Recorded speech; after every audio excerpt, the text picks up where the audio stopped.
क्या होता अगर हाथी भाई की शादी अंजलि भाभी से हो जाती? तो सबसे पहले अंजलि भाभी हाथी भाई को डाइट फूड खिलाकर पतला कर देती और हाथी भाई पतले होते ही जिम को ज्वाइन कर लेते और जिम में जाकर हाथी भाई अपनी अच्छी सी बॉडी बना लेते और जिम में बॉडी बनाने के बाद हाथी भाई एकदम फिट दिखते और फिर आ जाते सोसाइटी में और सोसाइटी में उनको बबीता जी दिखती तो वो उनको प्रपोज कर देते और बबीता जी हाथी भाई की फिट बॉडी देखकर इम्प्रेस हो जाती और फिर वो तीनों खुशी से रहने लग जाते। अगर जेठालाल की बेटी होती तो दया उसे छोड़कर कभी अहमदाबाद नहीं जाती।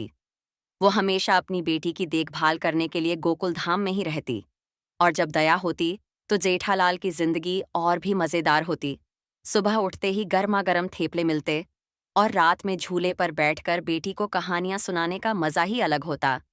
लेकिन टप्पू बेचारा सोचता, पहले ही बापूजी की डांट खानी पड़ती थी, अब पापा भी हर बात पर रोकेंगे। अगर आपको भी लगता है कि दया को कभी शो नहीं छोड़ना चाहिए था, तो फटाफट लाइक और सब्सक्राइब कर दो। क्या होता अगर अब्दुल की शादी दया भाभी से हो जाती? अब्दुल का सोडा सेंटर गोकुलधाम का अड्डा है, लेकिन अगर उनकी शादी दया भाभी से हो जाती तो सोडा सेंटर की पहचान ही बदल जाती। अब वहाँ गरबा क्लासेस भी चलने लगती, जहाँ हर ग्राहक को सोडा के साथ फ्री में गरबा सीखना पड़ता।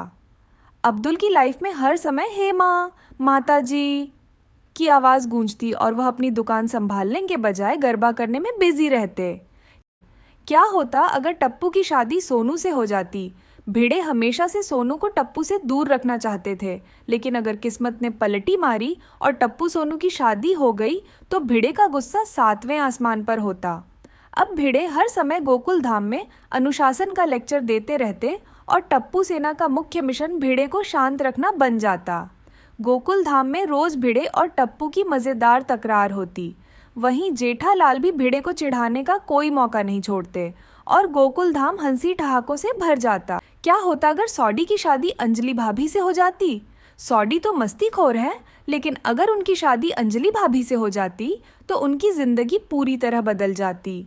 अब न कोई पार्टी होती, न पंजाबी गाने बजते और न ही सौडी को उनके पसंदीदा छोले भटूरे खाने मिलते। अब उन्हें सिर्फ सलाद, ग्रीन टी और अंजलि भाभी के हेल्दी डाइट प्लान को फॉलो करना पड़ता। सबसे मज़ेदार बात यह होती कि सौडी पार्टी की जगह योगा और हेल्दी ईटिंग पर लेक्चर देते नजर आते। मतलब गोकुल धाम में मस्ती और जोश की जगह अब सिर्फ हेल्दी लाइफस्टाइल का प्रचार होता।